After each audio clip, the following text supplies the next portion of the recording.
Dancing the female body in Pakistan. A subject I've been studying for the last 2 years, and very keen to share what's been happening in Pakistan with the classical dances especially. Since I'm a classical dancer, I'd like to first go into the historical background. So, dance in Pakistan.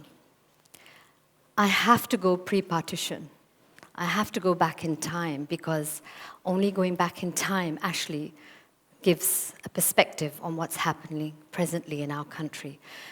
So, through the lens of Raymond Williams, I'm going to share with you 7th century Devdasi, a classical dancer, a Bharatnatyam dancer.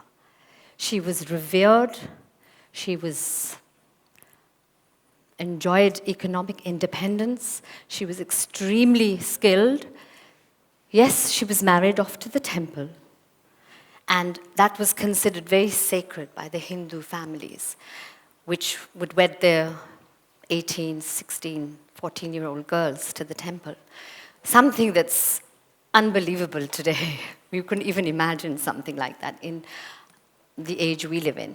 But yes, when they were married off, they were never widowed. They were revered. They were looked upon as goddesses, and they never became widows. So that was the lucky part of their life. Coming to 16th century, another independent woman, a Kathak classical dancer. In the times of the Mughal Empire. Here, again, another classical dancer, but a Kathak dancer, who was independent, economically independent, highly artistic, very skilled in conversation, and she was able to be part and parcel of politics of the empire. So she had such, in a patriarchy system, she was actually very powerful. But then what happened to these amazing independent classical dancers? British colonization takes place, and the whole of the Mughal Empire is colonized, stripped, the ruling elite is taken down. The very ruling elite that was actually, in today's terms, sponsoring the artistic women to go ahead with their art form and develop their art form. So they ended up losing their artistic status. A very sad thing, I feel. And then the anti-Nach movement was put into place in 1893. Something that absolutely was devastating for these amazing, strong, independent, artistic women. But another thing happened. When the British came in, they brought in Victorian puritanical views. They colonized our minds. As we got colonized in India, because we were India before, so the mind got colonized. Then, bang, we come into Pakistan. Partition takes place, and we inherit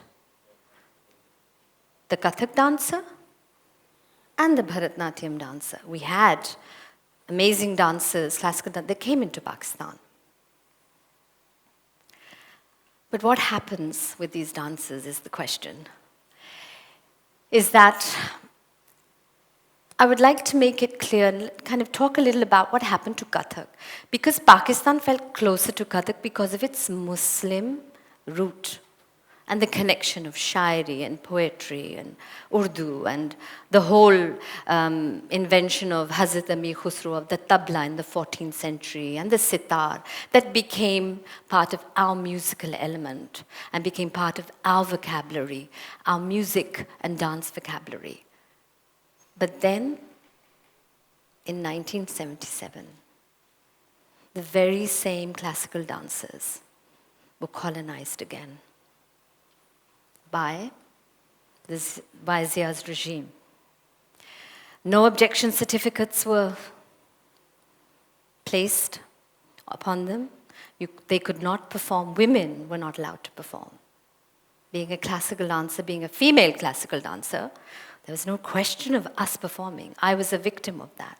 So I could, very clearly tell you from a first-hand experience, it was devastating to know that you had to go underground and train in the basements of Al-Hamra, the Arts Council, or you would perform on foreign embassies and places where you felt safe, that you would not be attacked, because you could be attacked.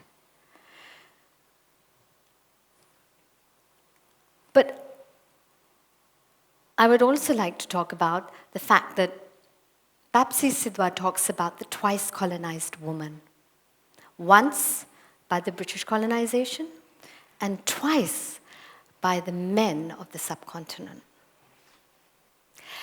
I say that the classical dancing artist, female artist, was colonized thrice. Once by the British, once by the men of the subcontinent, and third by Zia's regime, when classical dance for women was banned. There you see the no objection certificate. Upon the no objection certificate, it is written, dance is an obscenity. A big slap on a classical dancer's face when she is disowned culturally in her own country. Many of us have been victims of that. But I'm still here today, and I still dance. And many people went into self-exile. Many of the classical female dancing artists are back here, and they brought it back after the regime went out. But I want to take it further. Is that the sad thing is, even though we have all these amazing classical dancers in Pakistan, but there's no state patronage. We're still disowned, unfortunately. And yet, I can say that I am the academy. The classical dancers are the academies. We hold the academies inside us. Wherever I go, there is my art. Wherever I open up myself, my students come. So there's no state patronage, unfortunately. And that, at another level, has damaged, in what context? Where India had adopted and reinstated classical dance form as a mainstream, a dominant culture. We have classical dance, as according to Raymond Williams' theory of culture, is emergent culture.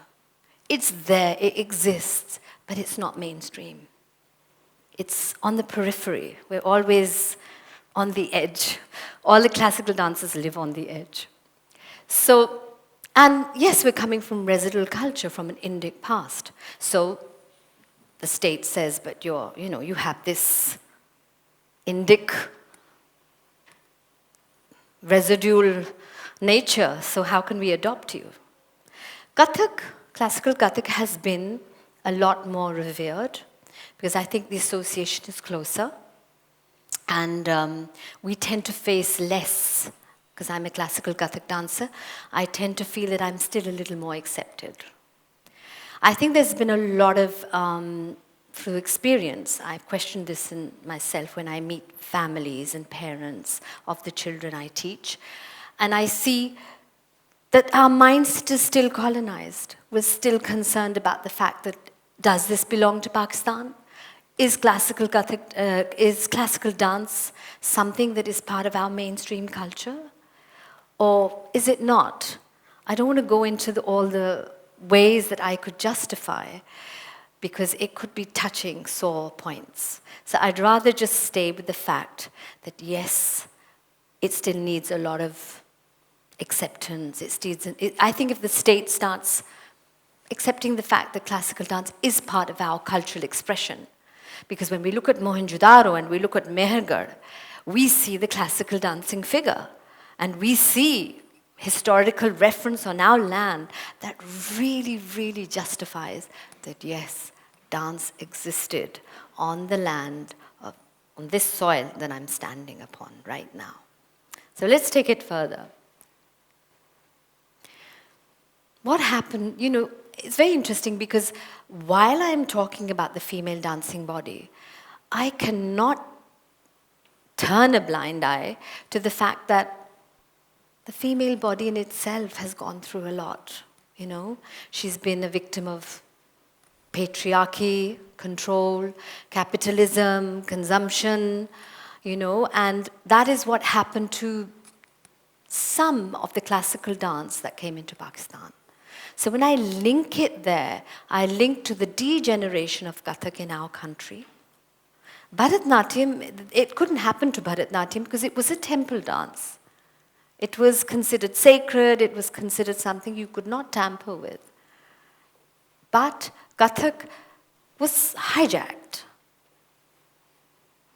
by a certain sect of dancers and used for other means, for economic means. And the pure form of Kathak in itself kind of got bifurcated into two, which is unfortunate. And a lot of that came from the regime and the whole crackdown and the whole kind of repressing of the expression. So anything you repress can get distorted. It can happen. It's a natural phenomenon sometimes in societies. But yes, let's go back to the woman. So I, as a woman, started researching because I had pieces that I wanted to really dance. I wanted to express my feelings. What do I feel about being a woman? What do I feel about, about gender discrimination? What do I feel about the capitalism, the patriarchal system of the woman's body, being a classical dancer? So I started exploring my dance pieces. I have a piece called Parda, which explores the woman where her body becomes the battleground to trying to find out where does she place herself in society. What is all this? Is it just the body, that is, you look at everything. You look at advertisement, you look at women in their roles in advertising and other things like, it's always the body, the female body that's placed forward. So I questioned that a lot. I started researching and saying, why is this happening? And then I realized, reading Susan Bordeaux, going over Foucault, when he talks about power is everywhere, and the patriarchy power that's everywhere. But it's not in any one hand. It's in the conditioning. It's in the society. It's in the way that we've been brought up to believe we are there to please the man. I'm not against the male or female relationship. Please don't get me wrong. I'm just talking about that the woman is also there to find herself. She's equal as a human being. She is not a slave to the man. She's an equal human being there to discover and know herself. And when she knows herself, she becomes a better wife, she becomes a better daughter, she becomes a better human being. Becoming a better human being makes a difference in society. So my parda was all about that. My parda was about who am I? Why is this happening to me? And am I just a body? And you know what I do at the end of the piece? I'm wearing this black shroud. I rip it off and I throw it in the audience and I say, this is not about my body. This is about my soul. So that is where I feel I was going there. My other piece, which is called Kursi, it was about the struggle, the political struggle in our country between a female prime minister and I'm sure you all know who I'm talking about, and a chief minister who was not accepting each other. And I, at that time, a young classical Kathak dancer, just come back from my training, performing for Pakistan all around the world, going on many, many entourages with the Prime Minister of that time, Benazir Bhutto, and I could see the struggle. I saw it in front of me. And I myself had gone through a divorce. So the kursi was the home. The kursi was the political system. The kursi was the chief minister and the prime minister fighting. Kursi was the breakup of my home. Kursi was the talk of, Kursi for me was me actually really performing the imbalance of our genders in our society and how we accept it so easily, you know. So that's how it affected me. Even though I talk about all of this, I'm still positive. I'm not a negative person. I'm not a pessimistic person. I'm very, very positive. And I believe today's woman in Pakistan has really created new spaces. I'm doing it through my dance. I'm creating spaces with new metaphors, new ideas. I'm reinventing the woman. I'm reinventing the classical dancer. I'm reinventing myself. As I reinvent myself, I'm also creating a new space, redefining the woman. And I'm inspiring. And I choose to inspire and keep inspiring all the young women and even the men, because it's not just about inspiring the woman, it's about inspiring the man. Because it's not about just the woman working on developing herself, it's about equally developing ourselves so that we can be better people for each other. Thank you.